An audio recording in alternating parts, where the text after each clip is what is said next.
চালের দাম সহনীয় রাখতে বেসরকারি পর্যায়ে ২৩২ জন আমদানিকারককে ২ লাখ মেট্রিক টন সেদ্ধ চাল আমদানির অনুমতি দেয় সরকার। এর পরিপ্রেক্ষিতে ১৯ জানুয়ারি থেকে হিলি স্থলবন্দর দিয়ে শুরু হয় আমদানি। তবে নির্বাচন সহ নানা কারণে শুরুতে আমদানিতে দেখা গেছে ধীরগতি। নির্বাচন পরবর্তী সময়ে চাহিদা বাড়ায় প্রতিদিন ৩ থেকে ৪ হাজার মেট্রিক টন চাল আমদানি হচ্ছে। আমদানি গতির বাড়ার পরও বাজারে বেড়েছে চালের দাম। সম্পা কাটারি বিক্রি হচ্ছে ৬৪ থেকে ৬৫ টাকা কেজি দরে। ৩ দিন আগেও বিক্রি হয়েছে ৬১ টাকায়। ব্যবসায়ীরা বলছেন চাহিদা বাড়ায় বাজারে বেড়েছে দাম।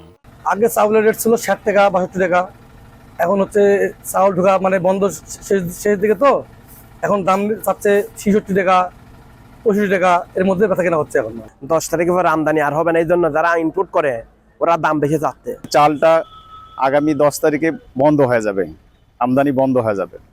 এর মধ্যে পার টনে মনে করেন ৪,০০০ টাকা বা ৫,০০০ টাকা বেশি। বিকাশ পেমেন্টে ১০,০০০ টাকার বেশি অফার। শপিং চলছে তো। কেউ চাল মজুত করে কৃত্রিম সংকট সৃষ্টি করে দাম বাড়ানোর চেষ্টা করলে কঠোর ব্যবস্থা নেওয়া হবে বলে জানিয়েছে প্রশাসন। চাল মজুত করার কোনো সুযোগ নেই। এক্ষেত্রে আমরা উপজেলা প্রশাসন সার্বক্ষণিকভাবে মনিটরিং করতেছি এবং যদি কেউ মজুত করে থাকে এবং অসৎ উপায় অবলম্বনের জন্য মজুত করে থাকে, সেক্ষেত্রে তার বিরুদ্ধে আইনানুগ ব্যবস্থা গ্রহণ করবো আমরা। কাস্টমস ও বন্দরের তথ্য মতে ১৯ জানুয়ারি থেকে ৮ মার্চ পর্যন্ত হিলি স্থলবন্দর দিয়ে ভারত থেকে আমদানি হয়েছে ৮৪,৬৭৫ মেট্রিক টন চাল।